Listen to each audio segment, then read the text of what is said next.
Hey, I just wanted to make this quick video to share some things that I think are really important that some of us are paying attention to, some of us aren't.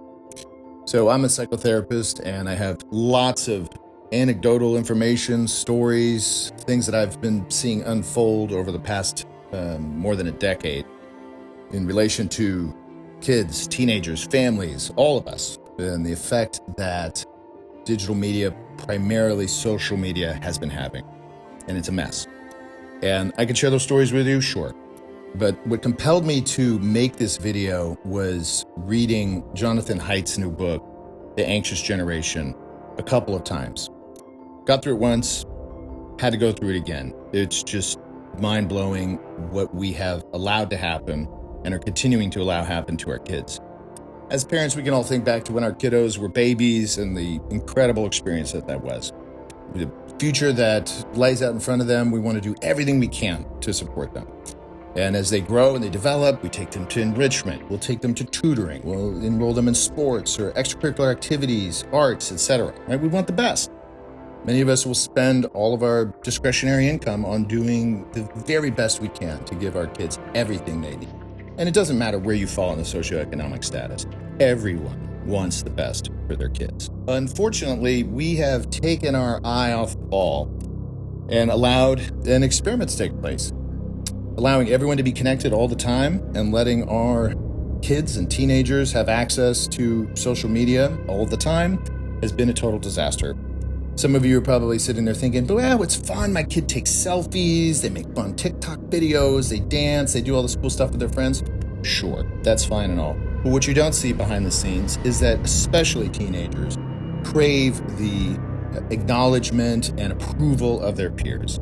And when they post something on social media and it doesn't get the adequate amount of reactions, likes, etc., it feels terrible. And what we end up with are kids that are depressed, anxious, disconnected from each other, disconnected from their families. In a moment, I'm going to share some charts with you that are going to make this just crystal clear. And to me, it's jaw-dropping.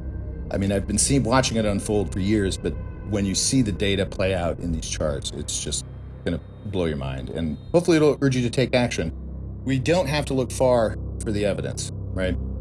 Everywhere you turn, there's an article, something on the news, etc., about the effects of social media. If you're looking, if you're paying attention, you're seeing them. I mean, here's numerous examples coming across your screen right now. What we have to look at is this time period. If you look here on the chart, this gray area, this is when Facebook started to explode in popularity. They purchased Instagram. You had Snapchat come on the scene. All of these things, right? And what ended up happening is this unchecked social media use went through the roof for our adolescents. We didn't think much of it. Some people might say, oh, well, people were upset when the television came out, etc., etc. This is not that. This is a constant stream of feedback from peers. And what's more important to teenagers than their peers? Pretty much nothing. So if they're posting something, they're getting immediate feedback, good or bad. And the reality is, what's good? Who knows? Is it enough likes? Am I good enough? Teenagers are always asking themselves that question. Along with that social media use has come a radical increase in school alienation. Kids feeling like they don't fit in, they don't belong. So obviously being connected on social media all the time so that they, quote unquote, have friends, are interacting socially, has done nothing to make them feel closer. And in fact, it's made them feel farther and farther apart. If you look at this graph right here, what do we see? Skyrocketing depression and anxiety.